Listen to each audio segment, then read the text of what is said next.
अदिति चौहान। जी ma'am आपका parcel. भैया नहीं चाहिए प्लीज। मैम अगर आपको नहीं चाहिए तो आपने जहाँ से ऑर्डर किया है वहाँ से आप रिटर्न रिक्वेस्ट डाल दीजिए, वापस हो जाएगा, पर यहाँ तो आपको लेना पड़ेगा। ठीक है दीजिए। मैम हाँ एक गिलास पानी मिलेगा? भैया आप कहीं और पी लो पानी प्लीज। मैम बहुत ज़ोरों की प्यास लगी है। ठीक है लाती हूँ।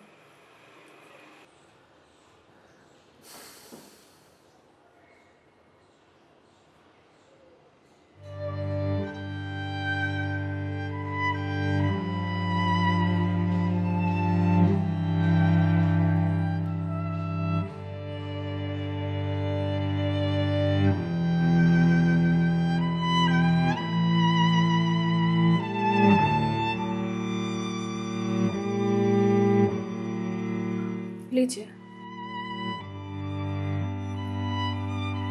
लीजिए भैया, देख क्या रहे हैं?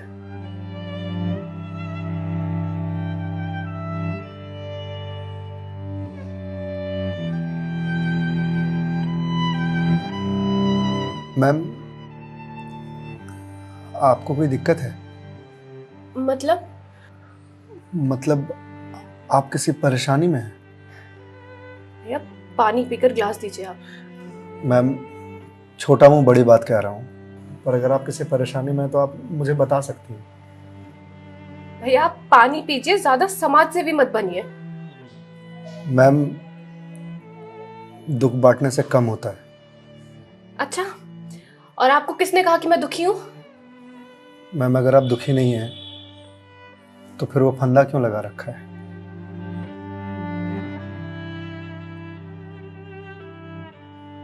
मैम मैंने सुना है खुशियां बांटने से बढ़ती हैं और दुख बांटने से कम होता है।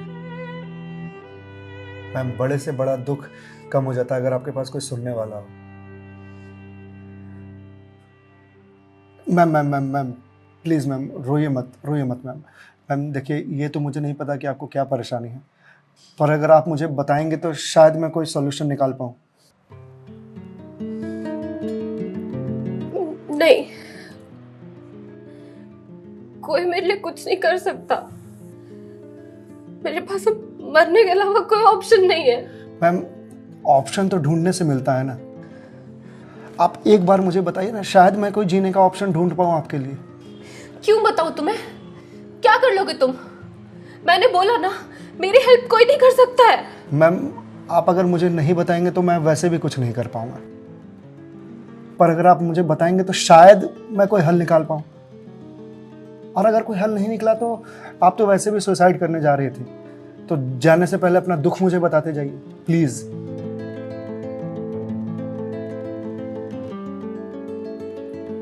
Please ma'am.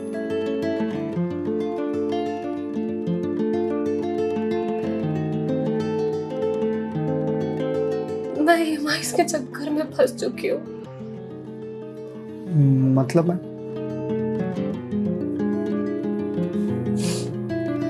कुछ साल पहले एक कोर्स के लिए मैंने लोन लिया था, फिर उसके कुछ वक्त के बाद एक और लोन, और ये लोन का सिलसिला यूं ही चलता गया।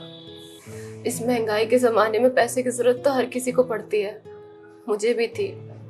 मैंने प्राइवेट कंपनी से भी लोन लिए, ज्यादा ब्याज पर, और अब मैं उन्हें चुका नहीं पा रही हूँ। क्यों मैम, आपके पास जॉब तो होगी ना? जॉब थी, पर मैं जिस कंपनी में जॉब करती थी उस कंपनी ने मुझे ये कहकर टर्मिनेट कर दिया कि फाइनेंशियल लॉस के कारण वो मुझे और मुझ जैसे कुछ एम्प्लॉयज को सैलरी नहीं दे सकते। तो मैम आप किसी और कंपनी में ज्वाइन कर लो, बहुत सारी कंपनीज हैं यहाँ तो। तुम्हें क्या लगता है मैंने अप्लाई करने का ट्राई नहीं करा होगा? जॉब नहीं खोजी होगी? बहुत की थी, पर इस रिसेशन के जमाने में जॉब मिलना कितना मुश्किल है ये तुम जैसे डिलीवरी बॉय को क्या पता।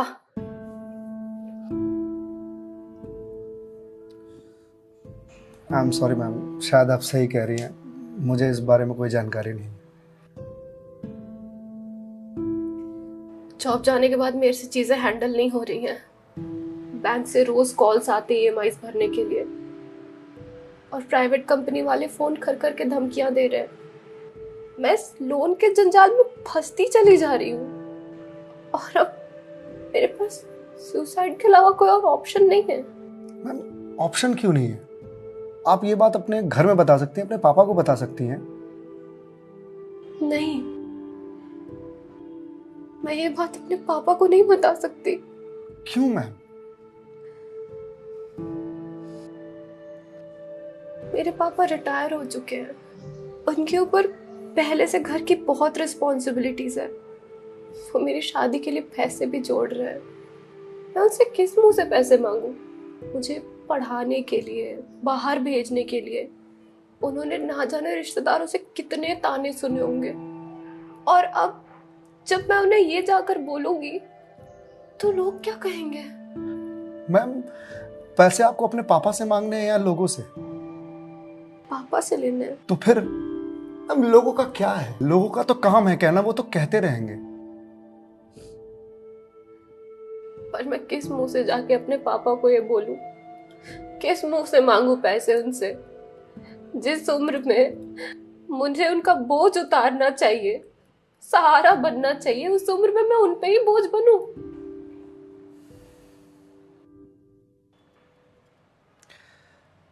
मैम एक बात बताएंगे आप?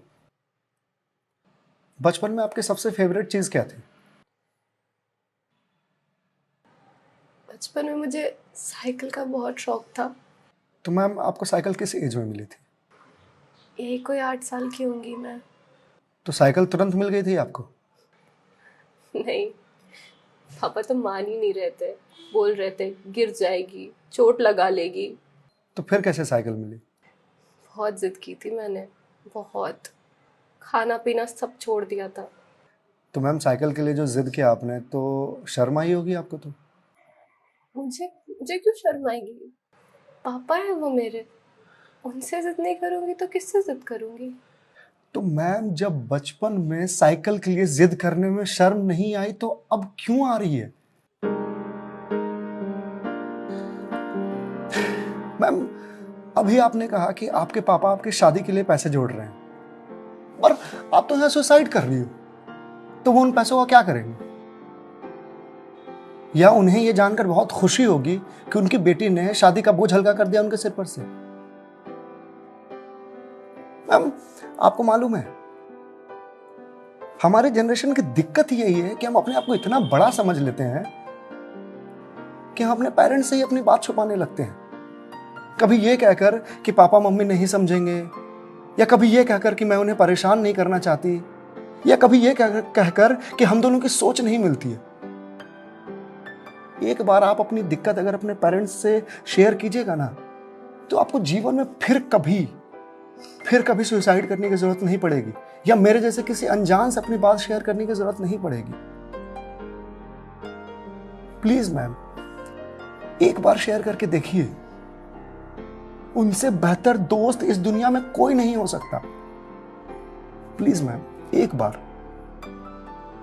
ट्राई कीजिए, प्लीज मैम।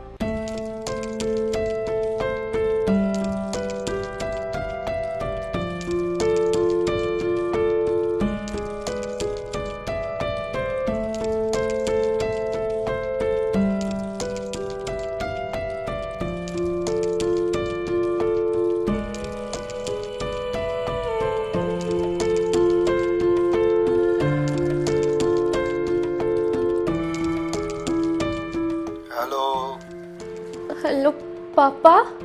हाँ दीदी बोल, कैसी है बेटा? पापा मुझे आपसे कुछ बात करनी है। हाँ बोल ना बेटा। पापा मैं क्या हुआ बेटा? पापा मैं बहुत परेशान हूँ। हाँ तो मुझे बता ना, किस लिए परेशान है? अदिति बेटा रो क्यों रही है, बता ना क्या बात है? पापा वो मैंने बैंक से लोन ले रखा था ना,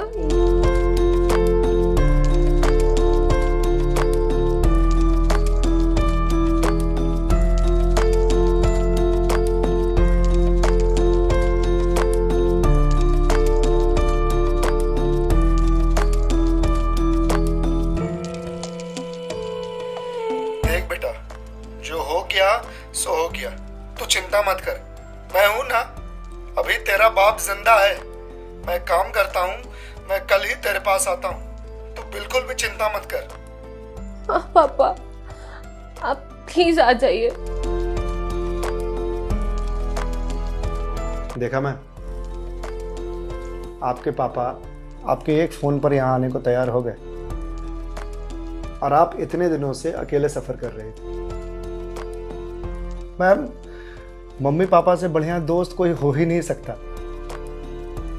आप एक बार उन्हें दोस्त बना करके तो देखिए। आप सही कह रहे हैं भैया, मम्मी पापा से अच्छा दोस्त कोई नहीं हो सकता है। Thank you. It's okay ma'am, ये लीजिए क्लास। वंस अगेन भैया, thank you so much. It's okay ma'am, bye. Ma'am ji?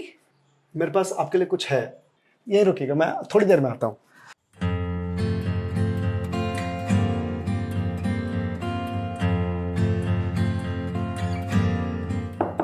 Ma'am. जी भैया।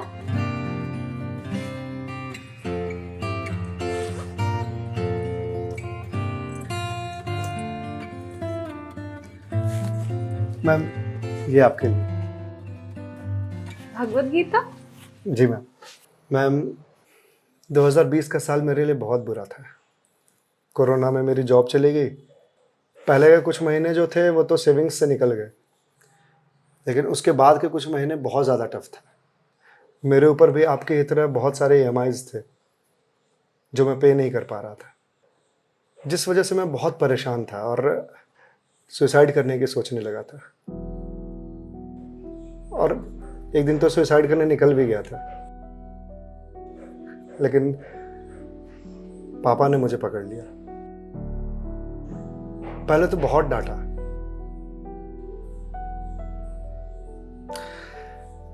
फिर उसके बाद सीने से लगा करके कहा कि तू चिंता क्यों करता है, मैं हूं ना।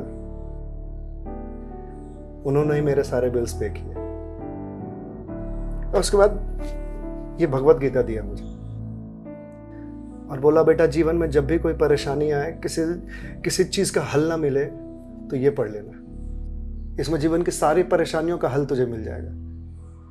और मैम, वो दिन है और आज का दिन है। आज जिस कंपनी से मैं आपको डिलीवरी करने के लिए आया हूं वो मेरी ही कंपनी है। आपकी अपनी कंपनी है? जी मैम। कोरोना के बाद मैंने अपना स्टार्टअप शुरू कर दिया था जॉब जाने के बाद, क्योंकि जॉब मिल ही नहीं रही थी। तो अगर आपकी कंपनी है तो फिर ये डिलीवरीज आप क्यों कर रहे हैं? मैम, मुझे अच्छा लगता है अपना काम खुद करना, और शुरुआत तो मैंने अकेले से ही किया था ना। आज भी जब मन करता है तो निकल जाता हूँ डिलीवरी करने के लिए। और देखिए, आज तो निकलना मेरा सफल रहा, आपसे मुलाकात हो गई। और जो सीख मुझे भगवत गीता से मिली वो मुझे आपको देने का मौका मिला। मैम, वैसे तो बहुत सारी बातें हैं इसमें सीखने की, पर जो सबसे अच्छी बात मुझे लगती है वो ये कि जो समय है ना, ये कभी एक सा नहीं रहता। आज बुरा समय है तो कल अच्छा समय जरूर आएगा। आज अंधकार है तो कल सवेरा जरूर आएगा। इसलिए कभी भी अच्छे समय में इतराना नहीं चाहिए और बुरे समय में विचलित नहीं होना चाहिए। समय है, कट जाएगा। मैम, इस एक थॉट ने मेरी पूरी जिंदगी बदल दी। मैम, तो अब आप पढ़िए इसको, देखिए शायद आपको कुछ और मिल जाए। पर मैम, जो भी मिले उसे लोगों से शेयर जरूर कीजिएगा, क्योंकि कहते हैं ना, ज्ञान बांटने से बढ़ता है। Thank you ma'am.